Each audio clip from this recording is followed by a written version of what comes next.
कोई भी एक मार्ग निश्चित कर लो। प्रत्येक दृश्य वस्तु विनाशी है। ऐसा मानकर मोह का त्याग करके दृष्टा के साथ प्रेम करोगे तो वेदांतानुसार आत्मा साक्षात्कार होगा। दृष्टा में दृष्टि स्थिर करो अथवा प्रत्येक पदार्थ में ईश्वर का अनुभव करो। प्रहलाद स्तुति करते हैं, हे प्रभु, बड़े बड़े सिद्ध महात्मा कई वर्ष तपश्चर्या करने पर भी आपका साक्षात्कार नहीं कर पा सकते हैं, किंतु राक्षस कुल में जन्म मिलने पर भी आज आपने दर्शन देने की मुझ पर कृपा की।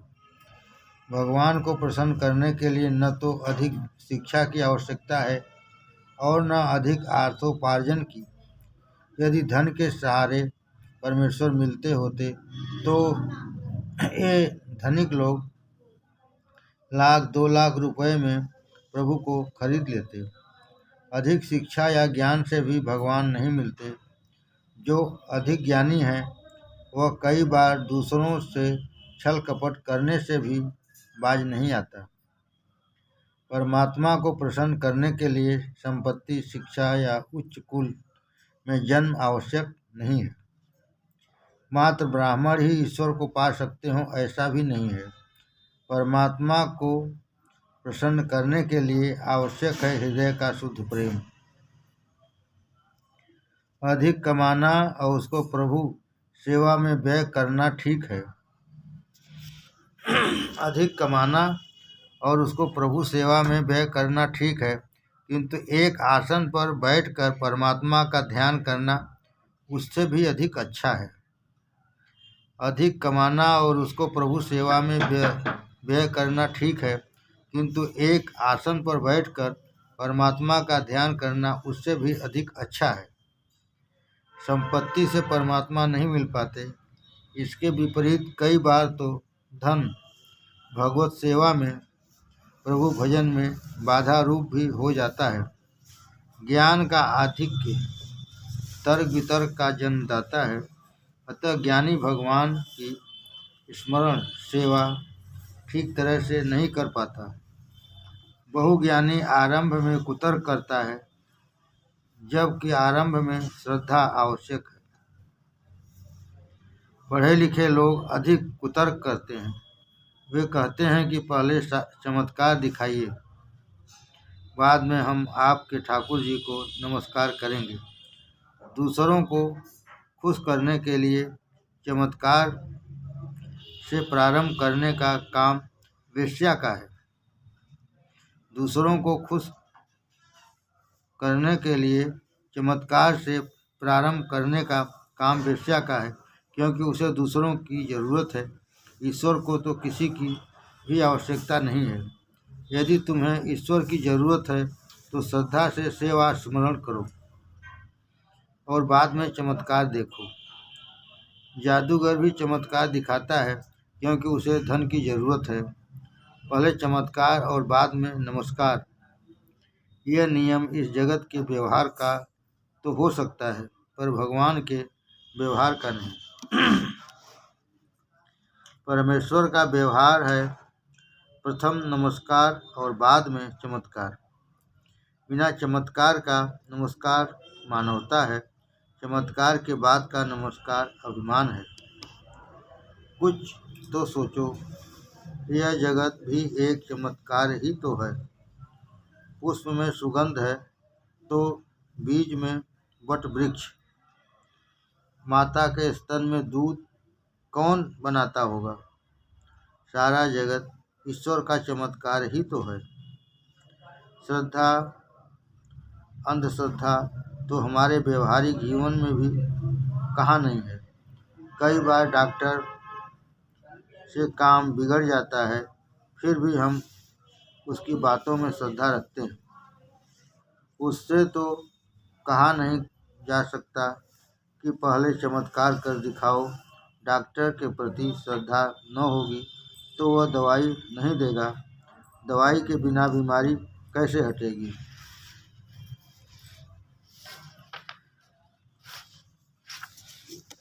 इसी प्रकार सेवा मार्ग में भी प्रथम आवश्यकता श्रद्धा की है।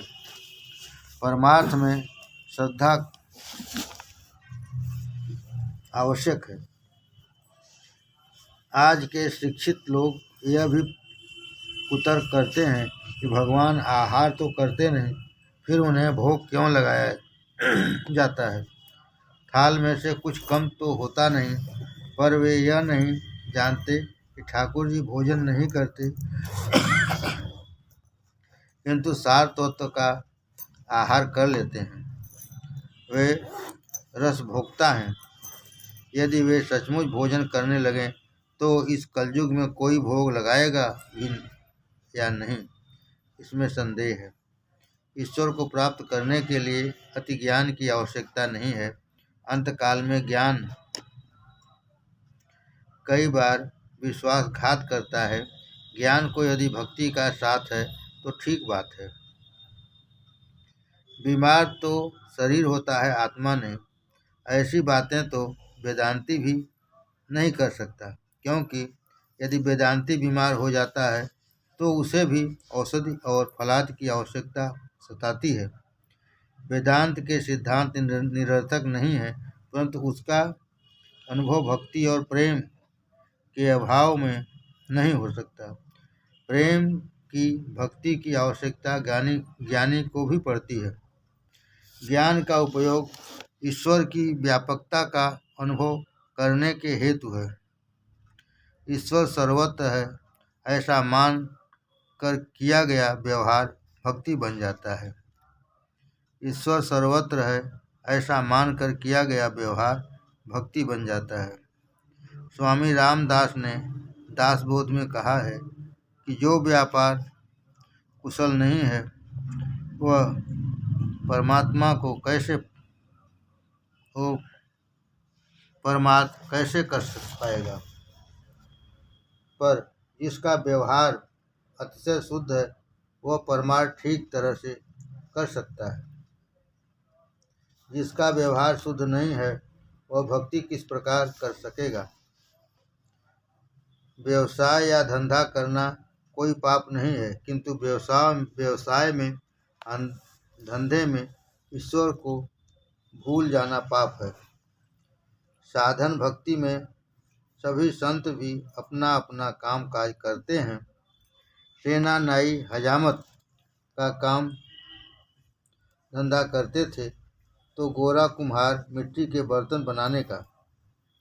गजेंद्र अनपढ़ पशु ही तो था।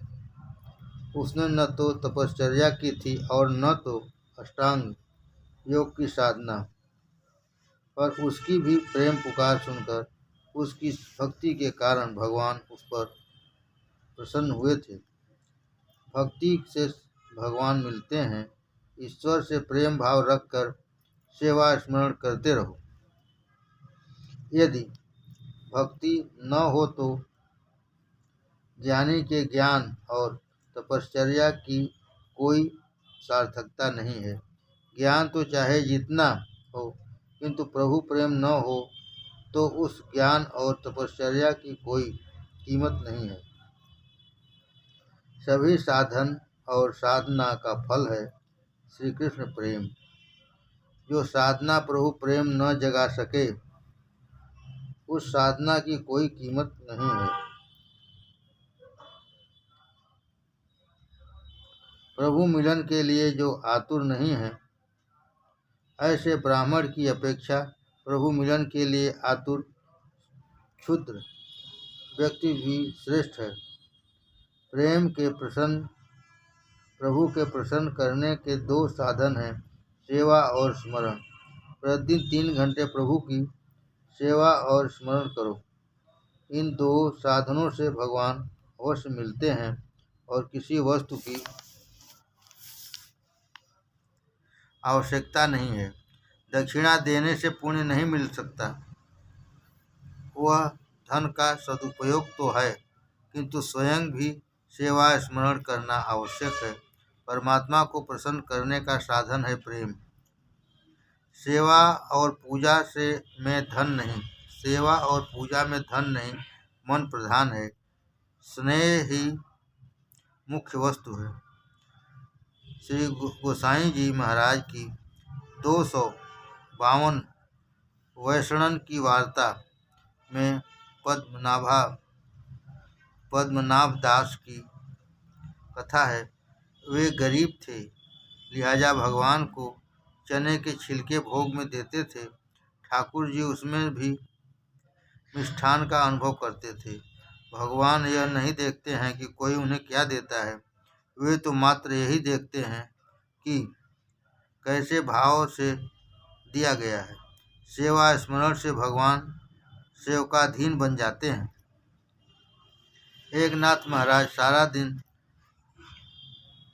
अविरल प्रभु सेवा और भजन करते रहते थे, सो थक जाते थे। उनकी ऐसी अविराम सेवा से प्रभु दयार्द हो गए। वे सोचने लगे कि मेरा भक्त मेरे लिए कितना श्रम करता है, बेचारा थक कर चूर हो जाता है, चलो मैं उसकी कुछ सहायता करूं, उसका श्रम कुछ कम कर दूं। यह सोचकर भगवान ने ब्राह्मण का रूप धरकर एकनाथ के पास आकर कहा, भाई मुझे अपना सेवक रख लोगे क्या? एकनाथ बोले, मुझे नौकर की जरूरत ही क्या है, मैं तो अपना सारा दिन प्रभु की सेवा और स्मरण में ही बिताता रहता हूँ। भगवान, मैं तुम्हें ठाकुर जी की सेवा करने में सहायता दूंगा। एकनाथ, जैसी तेरी इच्छा। हाँ, तेरे नाम क्या है? भगवान, मेरा नाम है सिंहड्यो। और इस प्रकार सेवा करते करते 12 वर्ष गुजर गए। जिसे चंदन का तिलक लगाया जाता था, वह स्वयं ही चंदन घिसने लगे। तुलसीदास चंदन घिसे तिलक देत रघुवीर वाली बात उल्टी हो गई। यही तो है भक्ति की महिमा। रुक्मिणी ने सेवा से प्रभु को प्रसन्न करके वैसे तो आधीन कर लिया था, फिर भी मात्र एक ही तुलसी दल से वे तुल गए थे। श्रीधर स्वामी ने हरि विजय में एक प्रसंग का वर्णन किया है। एक बार सत्यभामा के मन में अभिमान हो आया कि प्रभु को वही सबसे प्रिय हैं। एक दिन नारद जी घूमते फिरते वहां आ पहुँचे तो सत्यभामा ने उनसे कहा, मुझे हर जन्म में यही पति मिले, ऐसा कोई उपाय बताएं। नारद जी, आप जिस वस्तु का दान करेंगी वही अगले जन्म में आपको प्राप्त होगी। यदि आप श्री कृष्ण को ही अगले जन्म में पति के रूप में पाना चाहती हैं तो उनका दान कर दीजिए। ऐसा दान देने के लिए सत्यभामा तो तैयार हो गई, किंतु ऐसे दान को कौन स्वीकार करता।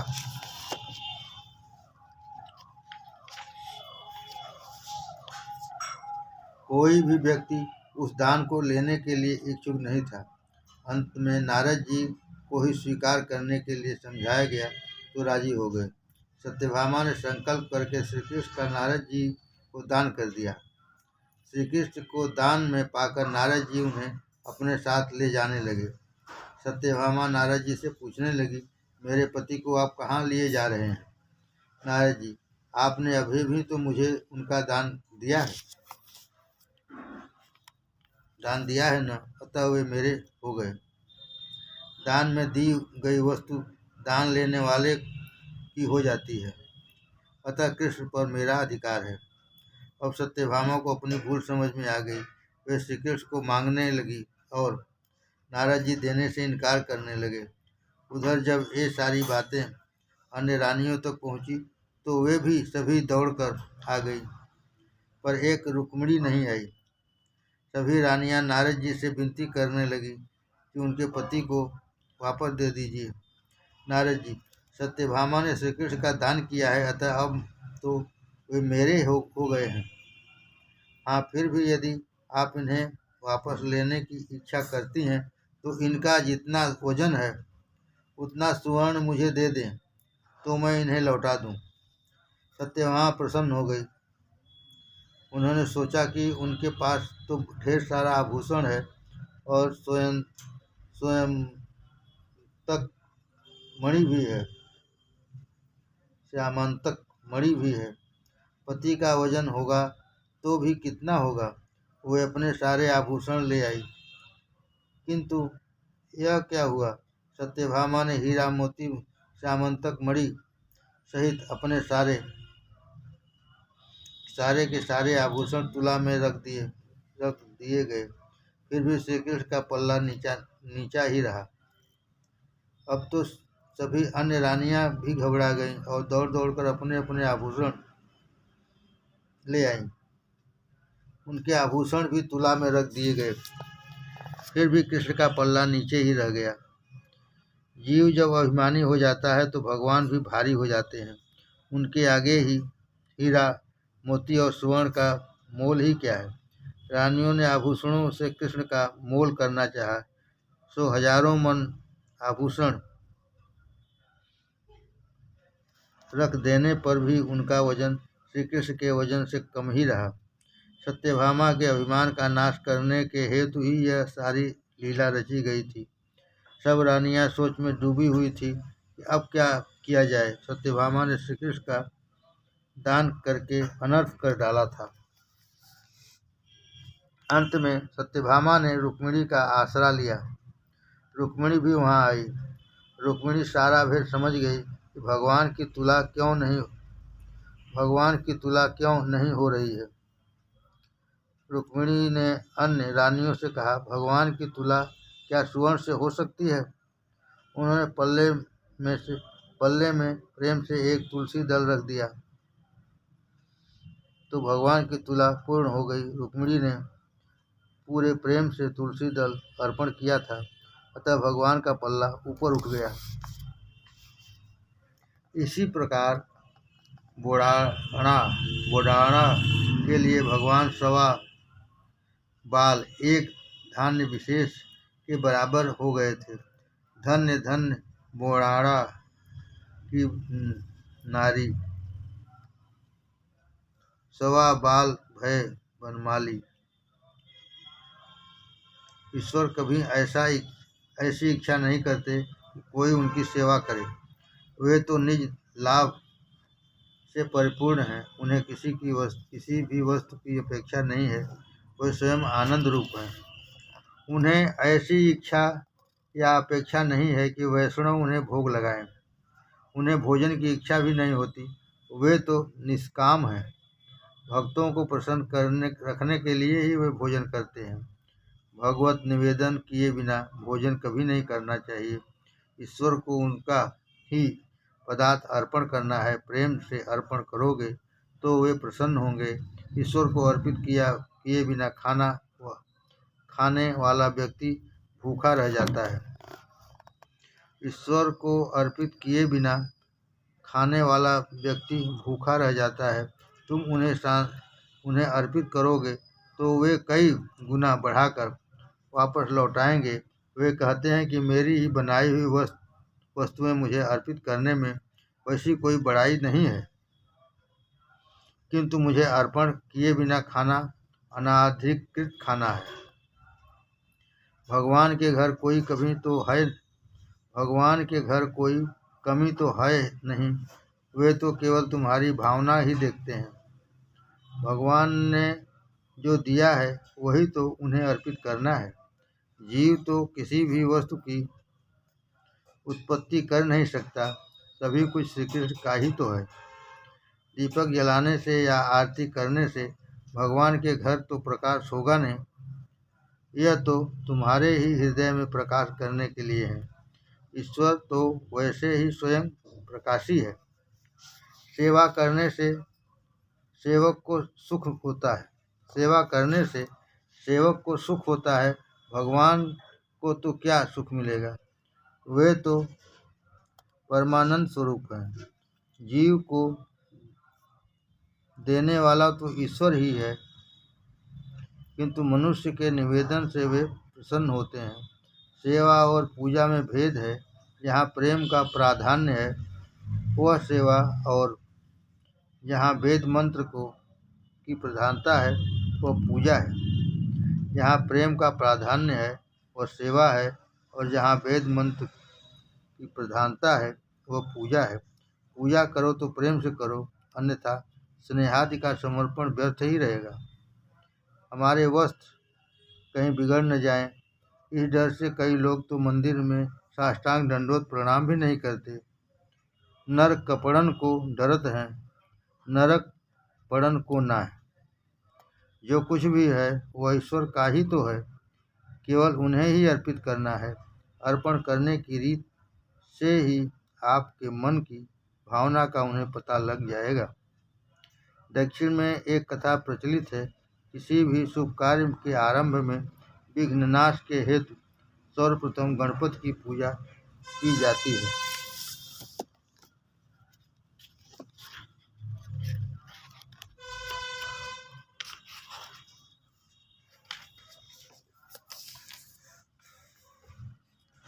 किसी एक गांव में एक गृहस्थ के घर विवाह का अवसर आया।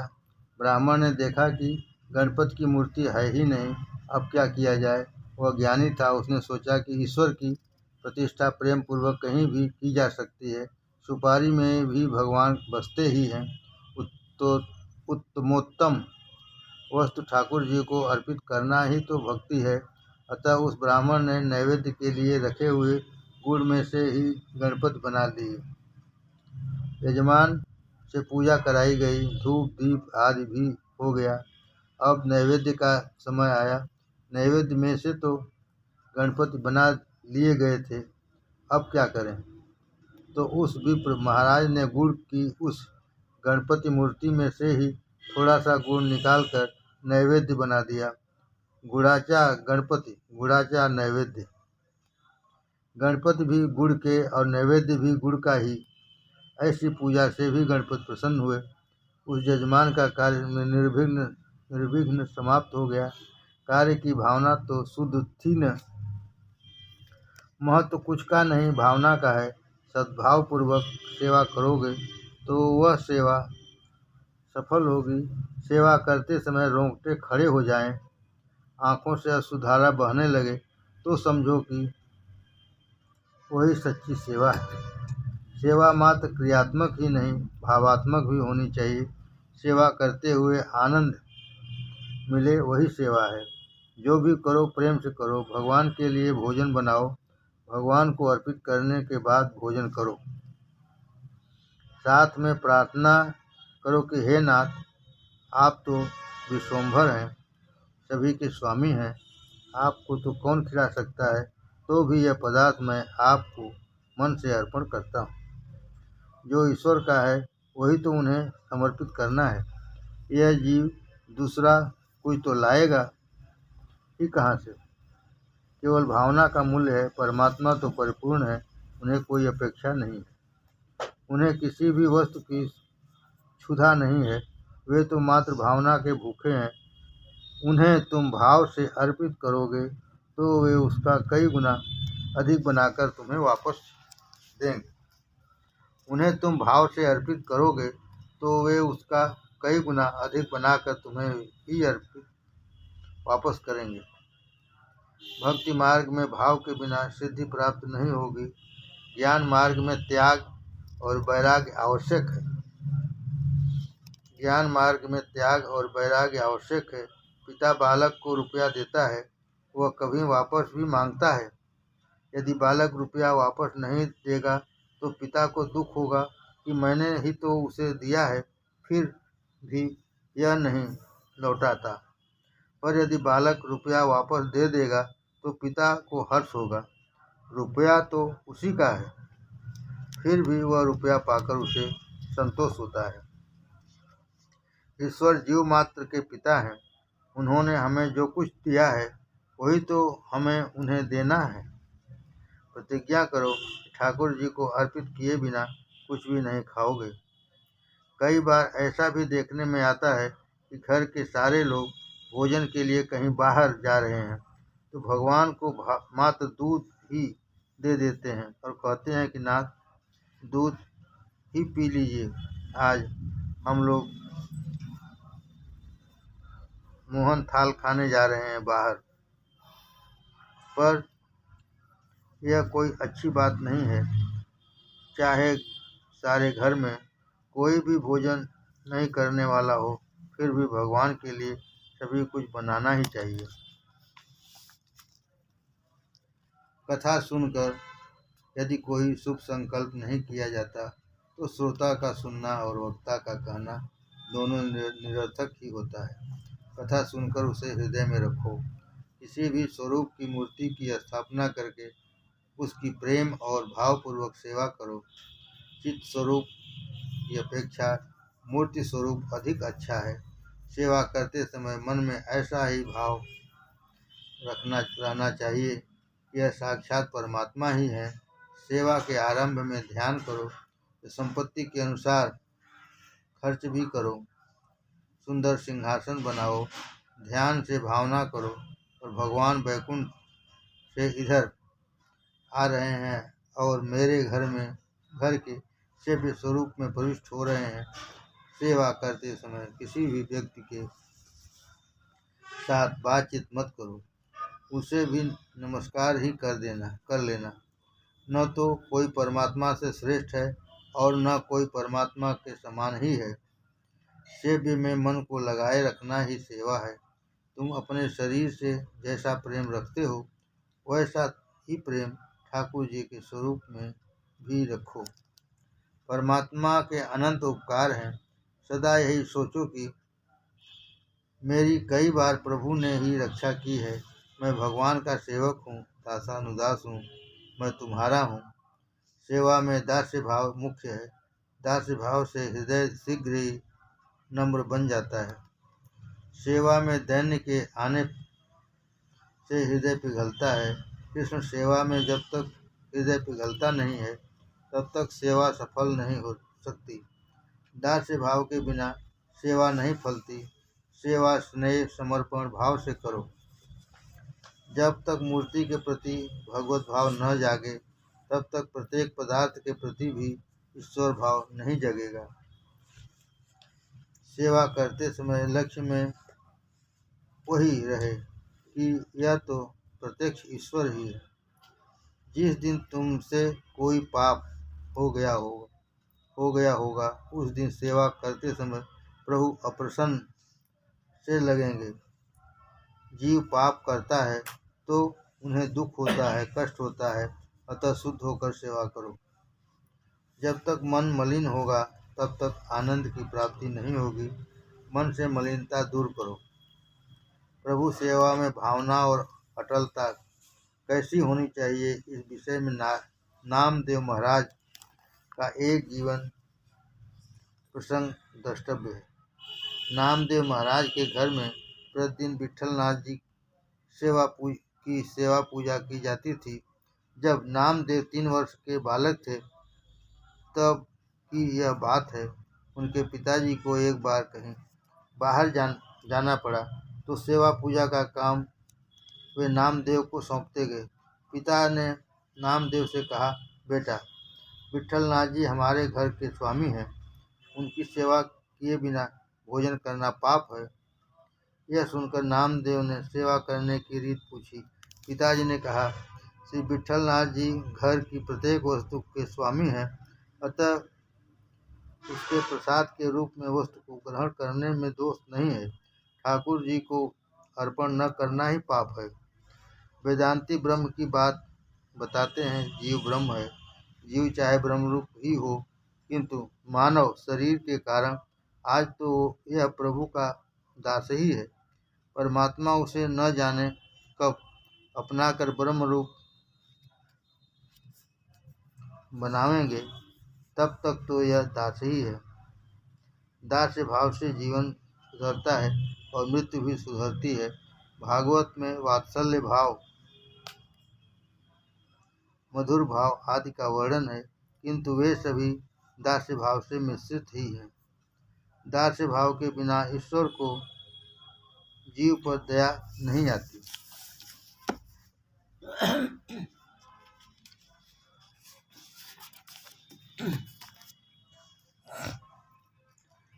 पिताजी बोले, बेटे, प्रातःकाल में जल्दी जागकर स्नानादि से पवित्र होने के बाद भगवान की प्रार्थना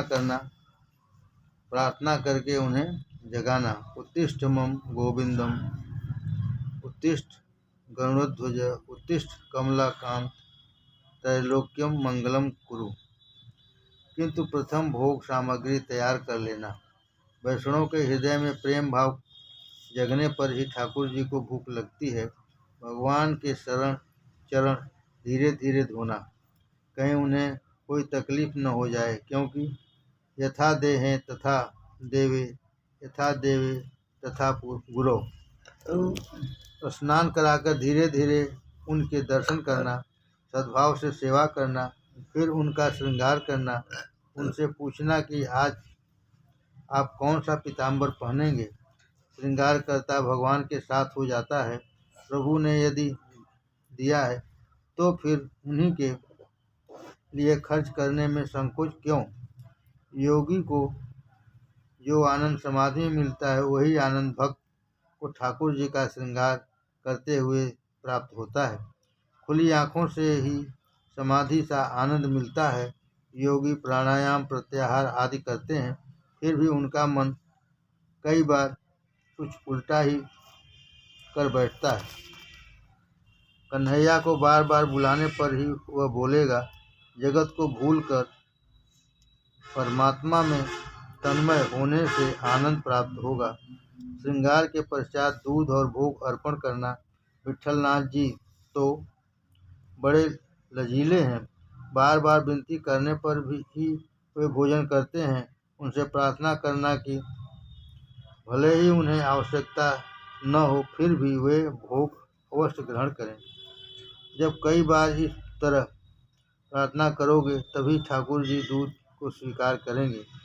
सेवा भक्ति में प्रेम मुख्य है, सेवा भाव से करनी चाहिए।